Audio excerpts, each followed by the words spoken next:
The many months of speculation finally came to an end today. The U.S. Supreme Court, on the last day of its term, issued a landmark decision on health care reform. NewsHour health correspondent Betty Ann Bowser begins our coverage. The crowd gathered outside the Supreme Court broke into applause when the 5-4 decision was announced this morning. The court upheld the centerpiece of the 2010 health care law, the individual mandate. It requires nearly all Americans to get health insurance or pay a fine. The goal is to expand coverage to 32 million Americans who don't have it now. Conservative Chief Justice John Roberts joined the court's 4 liberals, Stephen Breyer, Ruth Bader Ginsburg, Elena Kagan, and Sonia Sotomayor in the majority. Roberts wrote, "The Affordable Care Act's requirement that certain individuals pay a financial penalty for not obtaining health insurance may reasonably be characterized as a tax. Because the Constitution permits such a tax, it is not our role to forbid it or to pass upon its wisdom or fairness." President Obama hailed the court's finding when he appeared later at the East Room of the White House. I know there will be a lot of discussion today about the politics of all this, about who won and who lost. That's how these things tend to be viewed here in Washington. But that discussion completely misses the point. Whatever the politics, today's decision was a victory for people all over this country whose lives will be more secure because of this law and the Supreme Court's decision to uphold it. Republican presidential hopeful Mitt Romney was also in Washington for the decision. What the court did not do on its last day in session, I will do on my first day if elected president of the United States. And that is, I will act to repeal Obamacare. What the court did today was say that Obamacare does not violate the Constitution. What they did not do was say that Obamacare is good law or that it's good policy.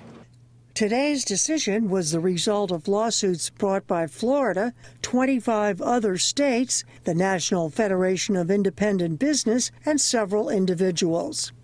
The justices also ruled on another key provision of the law that requires states to expand the Medicaid program, which provides health care to the poor. The court said that exceeded the federal government's constitutional authority, but ruled states could refuse to participate in the expansion and they could not be penalized for doing so.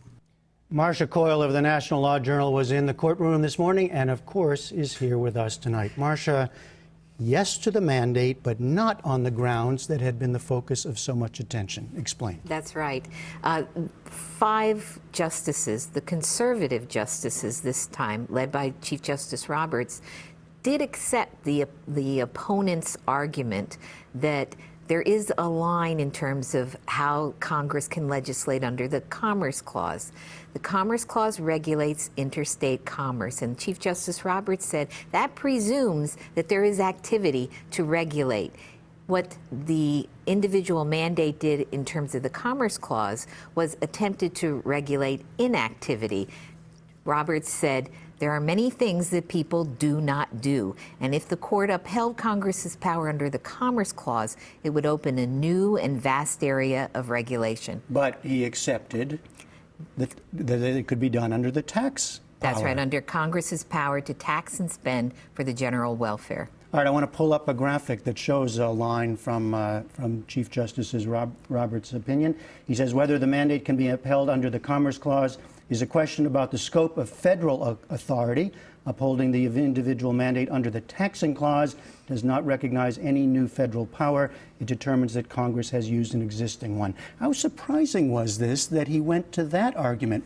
It was argued it was heard in the oral arguments, but never got much attention. Well, it was surprising only because most of the commentary for the last 2 years by legal scholars, by political people, by court watchers focused on the Commerce Clause argument. And also in the lower courts, it seemed to dominate. But the government had always argued as a second basis for upholding the statute that the individual mandate was valid under Congress's tax and spending powers. And there's no question here as to who the key figure is, right? It is the Chief Justice. Absolutely. And on the tax and spending power, the Chief Justice this time was joined by four of the court's more liberal members. And there's an old rule that the court does follow, that if a statute is capable of being interpreted in two ways, and one way it's unconstitutional, the other it is not, then the court will save the statute by looking to the constitutional way. And that's why the Chief Justice then, after disposing of the Commerce Clause argument, took a look at the tax and spending argument. In fact, people listening as it unfolded thought he was first getting rid of the mandate, right? Because absolutely. You were surprised there listening? Yes, it sounded very much like the statute was going to fall. He was striking down the whole thing. It sounded that way, but those of us who have followed it knew that there was, and he even announced at the beginning that there were two issues that he had to address. It was very interesting. The Solicitor General of the United States and almost his entire office was sitting at the table immediately in front of the court, and I'm sure that they also were getting worried. I know the dissent was the four conservatives who the Chief Justice often sides with, but they wrote a strong dissent. Let's look at one little excerpt from that. The court today decides to save a statute Congress did not write. The court regards its strained statutory interpretation as judicial modesty. It is not. It amounts to a vast judicial overreaching. The four dissenters, as you pointed out, are the more conservative members of the court. Justice Kennedy read a summary of it. It was unusual because it was a joint dissent, and that means that no one of the four took responsibility for prime authorship. But they would have struck the entire statute. They didn't find anything that could stand once they felt that the individual mandate and the Medicaid portion of the statute, which they said were essential to the statute achieving its reforms, once they felt that was unconstitutional, everything had to fall. All right, now you just said Medicaid, because this is another whole key part that we're going to be exploring through the program tonight. But explain, that part of the decision was 7-2. Yes. The Chief Justice and 6 other justices came to the conclusion that because the statute threatened to withhold all existing Medicaid funds from those states that did not agree to participate in an expanded Medicaid program, that crossed the line from inducement to coercion. But the court then, in another